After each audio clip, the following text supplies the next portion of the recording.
Amados, muy buenos días. Mire, pues seguimos aquí meditando en este tema que les hablaba ayer de los mitos que tenemos acerca de la fe y de cómo tenemos que quitarnos de cosas que luego nos imaginamos. Les platicaba el día de ayer de que hay mucha gente que cree más en cosas que no tienen que ver con Dios, pero hablan acerca de Dios. O sea, imagínense nada más. Hay gente que cree que existe un lugar llamado purgatorio, que es un lugar temporal en donde tenemos que pasar como un tiempo de castigo en lo que ver si Dios se decide a perdonarnos por nuestros pecados para que algún día podamos entrar al cielo.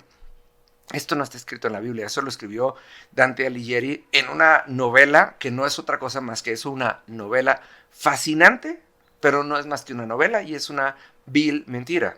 Porque la Biblia habla de lo absoluto y el hecho de que Jesús haya venido a esta tierra a vivir una vida perfecta y a morir por cada uno de nuestros pecados para poderlos perdonar, tiene un impacto altísimo, tiene un poder absoluto. Y en el momento que nosotros decidimos hacernos objeto del perdón de Dios por medio de la sangre de Jesucristo, en ese momento un lugar como el purgatorio se convertiría en algo completamente irrelevante y completamente innecesario. Incluso la oración por los muertos, porque la Biblia habla de que no deberíamos de orar por los muertos. ¿Por qué? Porque el que murió está rindiendo cuentas delante de Dios. Entonces, pues no hay tal cosa como el eterno descanso, porque en el momento que morimos vamos delante de Dios y en ese momento el objetivo sería estar alabando en la presencia de Dios y estar viviendo en su presencia y no descansando, sino viviendo la verdadera vida para la cual fuimos diseñados, que es una vida emocionante, llena de gloria, llena de las bondades de Cristo. Por eso dice la Biblia que vivir es Cristo y morir es ganancia.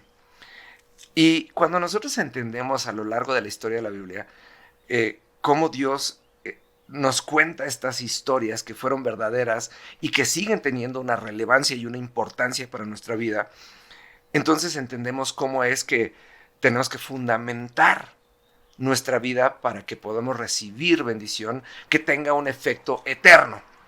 ¿Cómo es esto? Mire, es muy sencillo.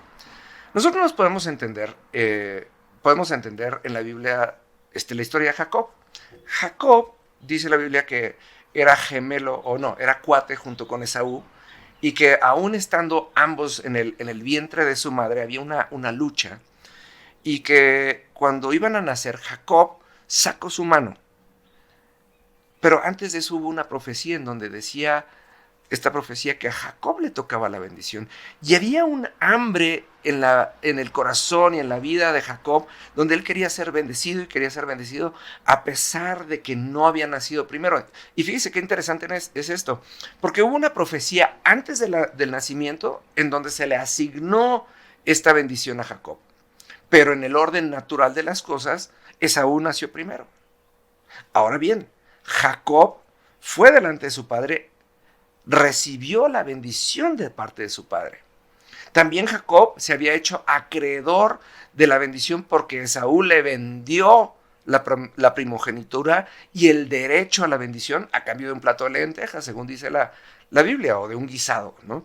Y entonces, y aún a pesar de todo eso, Jacob no recibía y no recibía y no recibía la bendición y no era bendecido.